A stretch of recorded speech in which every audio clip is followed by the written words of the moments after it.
నమస్కారం. Welcome to Telugu cooking channel. ఏంద్రు ఈసారి గిన్నె పట్టుకొచ్చినావు? ఎండాకాలం కదా సార్, నేను మర్చిపోయిన ప్రాచీన విధానంలో చద్ది అన్నం అంటే పెరుగు చద్ది అన్నం. దీన్ని 1990లో చద్ది పెరుగన్నం, ఉల్లిగడ్డ, పచ్చిమిరపకాయ అని పిలుచుకునేవారు. ఇప్పుడు 2020లో దీన్ని పెరుగన్నం, ఉల్లిపాయ, మిరపకాయ అని పిలుచుకునేవారు. 2030 వచ్చేసరికి బహుశా కర్డ్ రైస్, ఆనియన్, మిర్చి, ఏ క్యా పాపా ఏ క్యా హై. 2030 వచ్చేసరికి బహుశా కర్డ్ రైస్, ఆనియన్, మిర్చి, ఏ క్యా పాపా ఏ క్యా హై అని పిలుచుకునేవారేమో గురుగారు. వాళ్ళు ఏం పిలుచుకుంటే నీకెందుకురా, ముందు నువ్వు స్టార్ట్ చేయి. కట్టప్ప శిక్షణ. నా సామానంతా సిద్ధముగా ఉన్నది. ముందుగా మనం ఈరోజు చేస్తున్నది కాదండోయ్, మీరు చూస్తున్నది చద్దన్నం, పెరుగు, ఉల్లిగడ్డ, 2 పచ్చిమిరపకాయ. ఇప్పుడు ఎందుకు తెచ్చావు ఫ్లాష్ ఇవి? ఎండాకాలం వచ్చేసింది కాబట్టి చద్దన్నం, పెరుగు తినే టైం కూడా వచ్చేసింది గురువుగారు. దీన్ని ఎలా చేయాలో చూసేయండి మకలాయి. ముందుగా ఒక బౌల్, ఆ బౌల్లో చద్దన్నం, కొన్ని నీళ్లు, తరువాత పెరుగు మంచిగా కలుపుకుందాము. అవును గురుగారు, నాది ఏదో తెలుసా? ఏందిరా నీది? ఏంది నీది? గురుగారు, రాశి ఫలాలు, గోత్రాలు. నాదేంటంటే మిమ్మల్ని ప్రేమించే గోత్రం, చేవేసేసే నక్షత్రం. నాదేదో తెలుసా? ఇచ్చి పడేసే గోత్రం, ఇరగదీసే నక్షత్రం. ఏంది గురుగారు మీరు మరీను? లేండి గురుగారు, మీకు ఒకటి చెప్తా వినండి. చంపేంత పాపం చేసినా, శత్రువు చేతికి చిక్కినా ఎటువంటి అపకారం చేయకుండా విడిచిపెట్టడంలోనే మీ గొప్పతనం, మంచితనం, సంస్కారం బయటపడుతుంది. నేను ఇంకోటి చెప్తా చూడు. కళ్ళున్నాడు ముందు చూస్తాడు, దిమాకున్నాడు దునియా మొత్తం చూస్తాడు. నాకు అర్థం కాలేదు సార్, దీనికి దానికి సంబంధం ఏముంది? అరే బాబా, నువ్వు చెప్పింది కూడా అలానే ఉందిరా నాకు కూడా. సర్లే గురుగారు, వదిలిపెట్టేయండి ఏదో ఒకటి. నేను మంచిగా ఉల్లిగడ్డలు కట్ చేసుకున్న తర్వాత ఒప్పలుగా నరికి పక్కన పెట్టుకుంటా. ఇప్పుడు కత్తి కూడా పక్కన పెట్టుకొని తగినంత ఉప్పు మన చేతిలో మనకి తగినంతగా వేసుకోవాలి. ఎక్కువ వేసుకుంటే మరీ బాగుండదు. తగినంత మీకు ఎంత కావాల్సిందో అంత. నన్ను దోచుకున్నవటే వెన్నెల దొరసాని, టిన్ టిన్ టిన్ కన్నులలో దాచుకుందు నిన్నే నా స్వామి, నిన్నే నా స్వామి, నన్ను దోచుకుందువటే. సార్ చెప్పడం మర్చిపోయినా, పెరుగు అలా చేతితో బాగా ఎట్లా కలుపుతున్నానో చూడండి. అట్లా ఆ విధంగా కలుపుతూనే మనకి పెరుగన్నం మంచిగా టేస్ట్ వచ్చేది.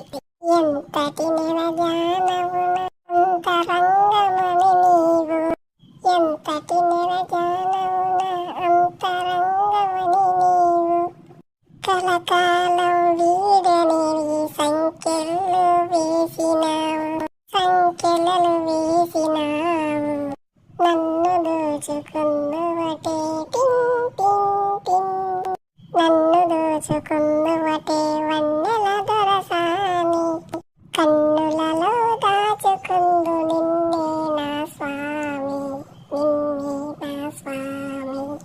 వచ్చిండ్రా సార్ దుబ్బి తినడానికి. చూసారా, ఆ గిన్నెలు కూడా వదిలిపెట్టకుతున్నాడు. లేదు ఫ్లాష్, నన్ను అపార్థం చేసుకోకు.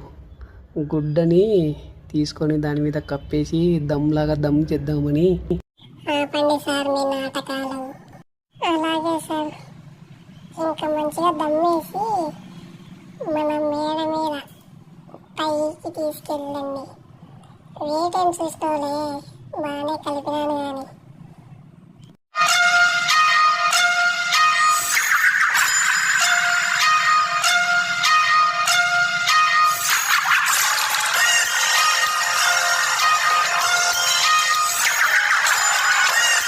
మా ఫ్లాష్ గారు చెప్పినాడని దీన్ని మేడ మీదకి పట్టుకొచ్చా. దీంట్లో సగం వాట నాకు కూడా వస్తుంది. ఒరే దుర్మార్గుడా, ఇంద్రిది ఇంద్రిది ఆపరిచినట్టుందిరా నాకు ఇది. చిన్న కథగారేది అయినా నేను రోజు బల మెచ్చిపోతున్నాను భయ్యా. వద్దురేది చా చేగుద్దురా ఇటాటి పనులు, చా మానేస్తాను రా. ఇదొకసారి తట్టేద్దాం. ఏముంటున్నా చెద్దాన్ని పెరుగన్నం ఉల్లిగడ్డ పచ్చిమిరపకాయ మంచిగా కలుపుకొని తింటే ఉంటది సామిరంగా. గిన్నెరు పెరుగురు ఉల్లిగడ్డరు పచ్చిమిరకాయలు కలుపుకొని తింటే ఉంటదిరు. భలే వచ్చింది సార్, ఇది తింటుంటే ఉంటది మీగడ ఊరిన పెరుగు చద్దన్నం. భలే మస్తుగా ఉంది సార్ నాకు ఈరోజు. అబ్బా ఎంత బాగుందండి రుచి. అది చద్ది పెరగన్నం అంటే చద్ది పెరగన్నమే, ఒరిజినల్ టేస్ట్ వచ్చేసింది. ముంతలు కరిపింటే ఇంకా టేస్ట్ వచ్చేదేమో మరి. లైక్, షేర్, సబ్స్క్రైబ్, ఒక కామెంట్ కూడా పెట్టేసేయండి ప్లీజ్. రుచి తింటే ఉంటుంది రుచి, భలే వచ్చింది రుచి, భలేగా ఉంది రుచి. ఉంటా సార్, ఇంకా నిద్ర వస్తుంది. తెలుగు అబ్బాయి కిచెన్ కుకింగ్ ఛానల్ సబ్స్క్రైబ్ చేయండి, లైక్ చేయండి. Bye, tata, see you.